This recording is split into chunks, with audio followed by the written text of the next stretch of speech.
Today we're installing a Metalcraft dock system. The customer reached out to us. They were interested in getting a dock system for their pond.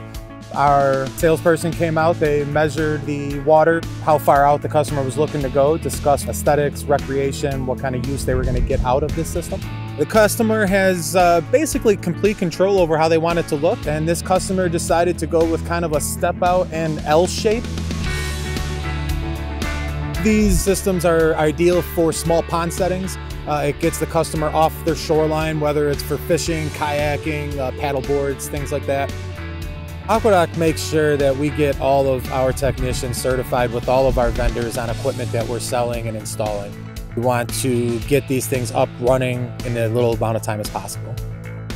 Finished product comes out just as you would expect. The homeowner should be coming out here pretty shortly, and we hope to wow them. What we are trying to do is build long-lasting relationships. The best thing for us is pulling out of the customer's driveway and see them going out and experiencing it for the first time, getting that aesthetic view of what their pond's going to look like going forward, how they can enjoy it.